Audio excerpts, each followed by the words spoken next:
त्रिपुरारी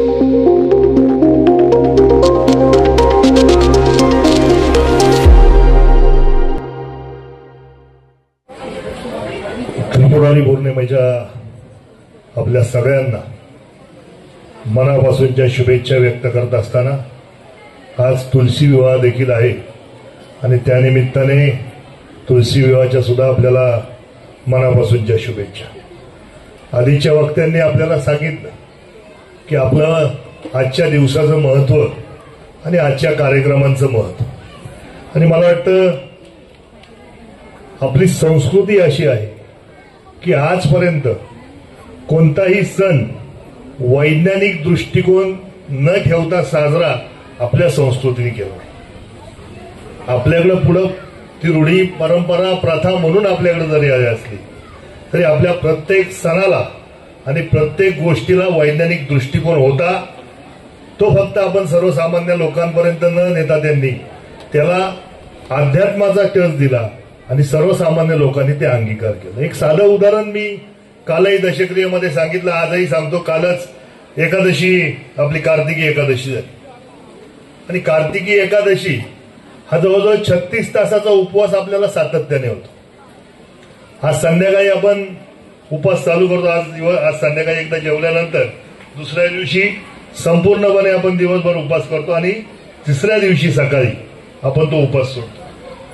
36 तासाच्या उपवासाच्या महत्वाचा आपल्याला आपण फक्त एकादशी म्हणून करतो आणि वर्षामध्ये आपण त्या 12 एकादशी साजऱ्या करत असतो। एकादशीचं महत्व आपल्या लोकांनी, जुन्या लोकांनी आपल्याला काय सांगितलं आपल्याला आजपर्यंत वैज्ञानिक दृष्ट्या माहीत नव्हतं, पण ह्या गोष्टीवर जपानचा एक वैज्ञानिक अभ्यास करतो। तो 36 तास उपवासाची थेरी मांडतो आणि ह्या 36 तास उपवासाच्या थेरीला नोबेल पारितोषिक 2019 साली मिळतं आणि मला वाटतं हे आपल्या आध्यात्मिक संस्कृतीचं महत्व आहे।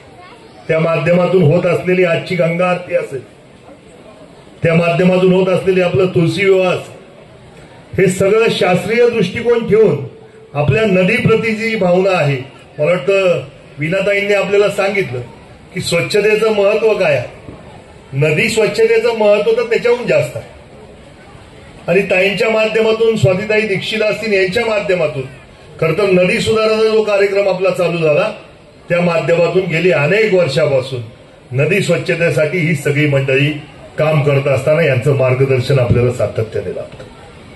आपल्याला आठवत असेल की राजेंद्र सिंह राणा, ज्यांना मॅगसेसे पुरस्कार आहे, ते नारायणगाव मध्ये येऊन आपल्या नदी स्वच्छतेसारख्या कार्यक्रमाचं उद्घाटन करतात आणि मला वाटतं हे आपलं भाग्य आहे की अशी विभूती आपल्या नारायणगावमध्ये येणं आणि त्यांनी आपल्याला हा नदी स्वच्छतेचा मंत्र देणं, मला वाटतं ही आपल्याला खरोखर एक महत्वाचा संदेश देऊन आपल्याला गेले।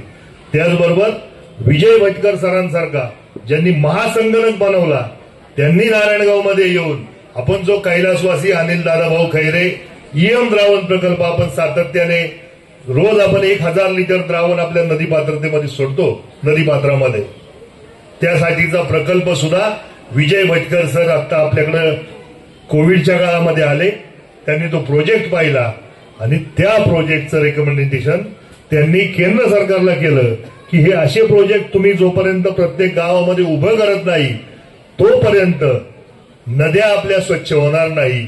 आणि मला वाटतं नदीच्या आरोग्यातच आपलं आजचं आरोग्य आहे, नदीच्या आरोग्यात आपलं आजचं आरोग्य आहे।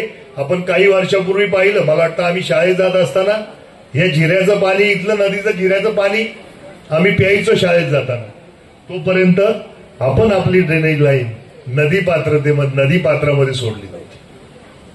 पण जेव्हापासून नदीपात्रामध्ये संपूर्ण हा देशाचा प्रश्न आहे, फक्त नारायणगावचा प्रश्न नाही, आणि त्या माध्यमातून होत असलेला खरं तर ज्या दिवशीपासून आपण पात्रामध्ये आपण आपली ड्रेनेज लाईन सोडली तेव्हापासून संपूर्ण भारतभर कॅन्सरचं प्रमाण मात्र वाढत चाललं आणि म्हणून खरं तर नदीमध्ये काम करणं आपल्याला गरजेचं आहे। मला वाटतं वीणाताईंनी आपल्याला 2-3 मंत्र दिलेत। ईएम द्रावण मी सातत्याने प्रत्येक कार्यक्रमात सांगत असतो की हे कार्यक्रम करताना आपण आपल्या नारायणगावमध्ये आपण रोज 1000 लिटर द्रावण आपण नदी पात्रात सोडतो. त्या माध्यमातून आपल्या घरच्या स्वच्छतेसाठी सुद्धा ते वापरणं आपल्याला सहज शक्य आहे. ज्यांना ज्यांना ते द्रावण पाहिजे, खरं तर आपल्या इथं कुणीही येऊन आपल्या जो कर्मचारी आहे त्याच्याकडून ते द्रावण घेऊन जाऊ शकतो. विनामूल्य द्रावण ते घेऊन जाऊ शकतो. की ती स्वच्छता आपल्या घरापासून सुरुवात झाली तर निश्चित स्वरूपात एक ना एक दिवस ही नदी स्वच्छ झाल्याशिवाय राहणार नाही.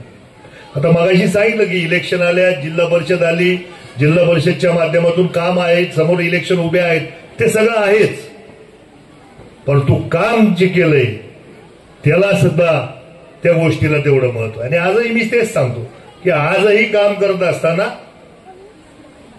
सौभाग्यवती असेल, घरातली मंडळी असतील, मित्र परिवार असेल, नारायणगावकर असतील, ह्या सगळ्यांनी पाठिंबा दिला म्हणून आपण एवढं मोठं काम आज उभं करू शकतो. ते काही एकट्या दुकट्याचं काम नाही. आपल्या आज आपली वेश असेल जी संपूर्ण महाराष्ट्रभर गेली, आपला ईएम द्रावणाचा प्रकल्प असेल जो संपूर्ण देशभर जाणार. मी आज सांगतो तुम्हाला, हा ईएम द्रावणाचा प्रकल्प हा आपल्या संपूर्ण देशभर गेल्याशिवाय एक ना एक दिवस राहणार नाही. आणि त्याची सुरुवात नारायणगावात झाली म्हणून प्रत्येकाला आपल्याला त्या गोष्टीचा अभिमान असल्याशिवाय मी हे राहणार नाही, हे मी तुम्हाला आज निश्चित. कारण वेगवेगळ्या प्रकारची कामं करत असताना आज पर्यावरणाच्या दृष्टीने सुद्धा काम करतो आपण. दीपक भाऊ, आपण आध्यात्मिक काम तर करतोच, पण अध्यात्माला विज्ञानाची जोड देऊन काम केलं ती मोठं होतं. आणि मला वाटतं मागच्या उन्हाळ्यामध्ये जेव्हा बाकीच्या शहरांचं टेम्परेचर हे 34 डिग्री होतं, तेव्हा नारायणगाव मात्र 32 डिग्री होतं, 30 डिग्री होतं. आणि हे आपल्याला फक्त आणि फक्त आपण केलेल्या ज्या वृक्षारोपण आहे त्या माध्यमातून काम. खरं तर या माध्यमातून काम करत असताना, पर्यावरणपूरक काम उभं करत असताना तुमच्या नारायणगावकरांच्या साथीने आज 4,500 पेक्षा अंत्यविधी आपण हे गॅस शौदाईनीमध्ये केले. आणि मला वाटतं हे सगळ्यात मोठं काम आपलं नारायणगाव नगरीमध्ये उभं राहिलं, तेही फक्त नारायणगावकरांच्या साथी. आज 4,500 अंत्यसंस्कार करत असताना एका विधीला जवळजवळ 400 किलो सरपण लागते. मग 4,500 गुणिले 400 किलो हा एवढा मोठा प्रचंड पर्यावरणाची हानी होण्यापासून आपण हे सगळं रोखण्याचा प्रयत्न आपण नारायणगावकरांच्या साथीने केला. 4,500 गुणिले 10,000 रुपये एका अंत्यविधीचा खर्च आहे हो. पण ग्रामपंचायत नारायणगाव एकही रुपया, कारण तुमच्या सहकार्याने जर पर्यावरणाचं एवढं मोठं काम उभं राहत असेल तर मग सर्वसामान्य नागरिकांना सुद्धा त्यातून काहीतरी बेनिफिट आपल्याला देता आला पाहिजे.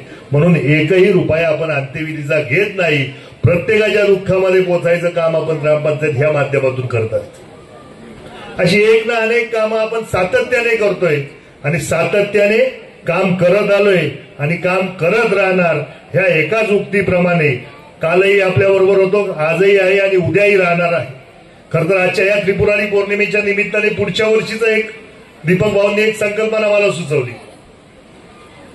की आपण पुढच्या वर्षी आकाश कंदील बनवताना हे आपण आपल्या घरी बनवा आणि त्याचं प्रदर्शन, त्याचं एक चांगलं स्पर्धा आपण ह्या ठिकाणी मांडू. आणि पुढच्या वर्षी येत असताना त्रिपुरारी पौर्णिमेच्या कार्यक्रमाच्या निमित्ताने एक आगळं वेगळं प्रदर्शन सुद्धा आपल्याला निश्चित स्वरूपात बघायला मिळेल. अशी एक ना अनेक कार्यक्रम करत असताना आपल्या सगळ्यांचा सहभाग आणि आपल्या सगळ्यांचा प्रतिसाद हा सातत्याने मला मिळत आलाय आणि म्हणून खरं तर आजपर्यंतचं काम करू शकतो. इथून पुढेही तुमचा कृपा आशीर्वाद असाच राहू द्या. आजच्या कार्यक्रमाच्या निमित्ताने आपल्या सगळ्यांना त्रिपुरारी पौर्णिमेच्या आणि तुळशी विवाहाच्या मनापासूनच्या शुभेच्छा व्यक्त करतो. थांबतो. जय हिंद, जय महाराष्ट्र, जय शिवराय.